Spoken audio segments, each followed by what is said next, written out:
Los principales hitos de mi grupo a lo largo de los últimos años se han reflejado tanto en investigaciones de iniciativa propia como en colaboraciones con investigadores de otros grupos nacionales. Sus resultados, en ambos casos, se han publicado en revistas de elevado impacto reconocidas por la comunidad científica. Entre las investigaciones impulsadas por nosotros, quiero destacar dos.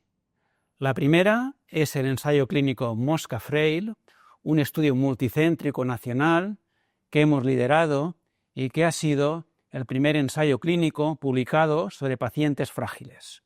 El artículo principal se publicó en JAMA Internal Medicine en 2023 y posteriormente se han publicado análisis secundarios en JAMA Network Open, Revista Española de Cardiología y Heart.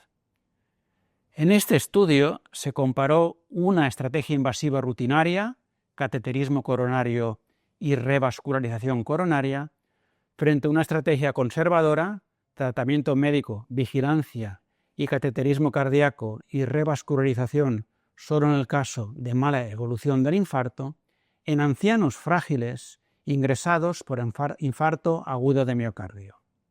El ensayo clínico Mosca-Frail mostró que no se observa el beneficio de la estrategia invasiva rutinaria ni siquiera para el riesgo del reinfarto y que estos enfermos podrían ser más vulnerables ante una estrategia invasiva. El mensaje principal que se deriva de este ensayo no es negar una estrategia invasiva en pacientes frágiles con infarto agudo de miocardio, sino valorar cuidadosamente su indicación en función de la evolución clínica del infarto y las características del paciente en vez de aplicar rutinariamente la estrategia invasiva. La segunda de las investigaciones de iniciativa propia que quiero resaltar es la evaluación del antígeno carcino embrionario 125 para predecir el pronóstico tras el implante percutáneo de una prótesis valvular aórtica, TAVI, cuyo estudio piloto se publicó en la Revista Española de Cardiología.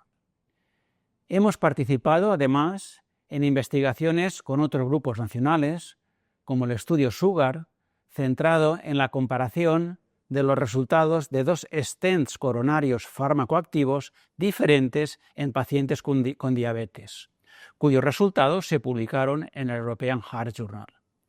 Y el estudio DAPA-TAVI sobre el valor de la dapaglifosina tras el implante de una prótesis valvular aórtica TAVI en pacientes con estenosis aórtica severa e insuficiencia cardíaca, cuyos resultados se publicaron en el New England Journal of Medicine.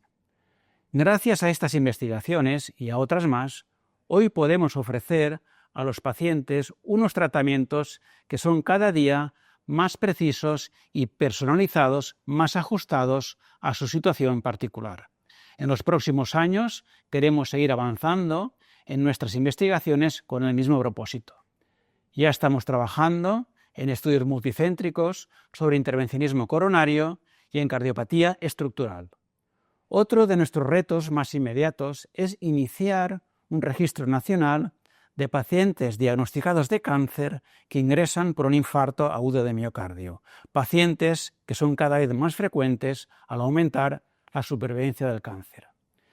Puesto que se desconoce su prevalencia real, la de estos enfermos, así como su pronóstico, en el que debe influir tanto el infarto del miocardio como el propio cáncer.